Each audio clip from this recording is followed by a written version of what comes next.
সেই জন্য এইরকম একটি ফ্যামিলি কার্ড আপনাদের কাছে পৌঁছে দিতে চাই মা বোনদের কাছে। যেই ফ্যামিলি কার্ডের কথা একটু আগে আমি বলেছি, কিন্তু সকল কিছু নির্ভর করবে একমাত্র রব্বুল আলামিনের রহমতের উপরে। আমরা যদি আল্লাহর কাছে চাই, আল্লাহ হচ্ছে রহমান রহিম।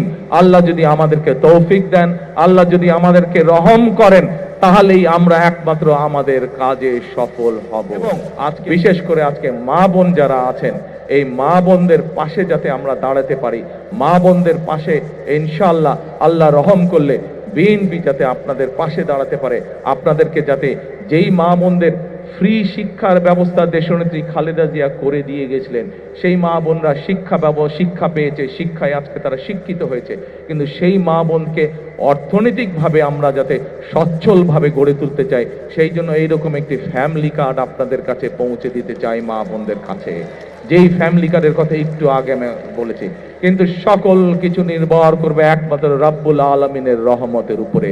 আমরা যদি আল্লাহর কাছে চাই, আল্লাহ হচ্ছে রহমান রহিম। আল্লাহ যদি আমাদেরকে তৌফিক দেন, আল্লাহ যদি আমাদেরকে রহম করেন, তাহলেই আমরা একমাত্র আমাদের কাজে সফল হব।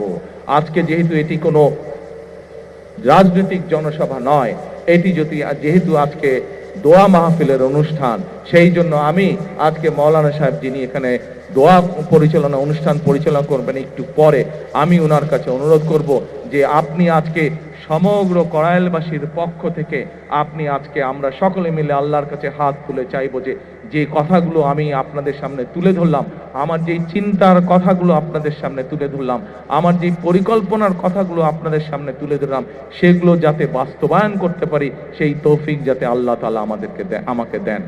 মা বোনদের কাছে দোয়া চেয়ে আমার বক্তব্য শেষ করছি। আবারও আপনাদেরকে দোয়া করবেন আল্লাহর কাছে, যাতে যেই কথাগুলো আপনাদের সামনে বলেছি, আপনাদের যেই সমস্যাগুলো আছে, এলাকার যেই সমস্যাগুলো আছে, সেই সমস্যাগুলো যে সমাধান করার জন্য আল্লাহ আমাকে যেন তৌফিক দেন, আল্লাহ যাতে আমাকে রহম দান করে।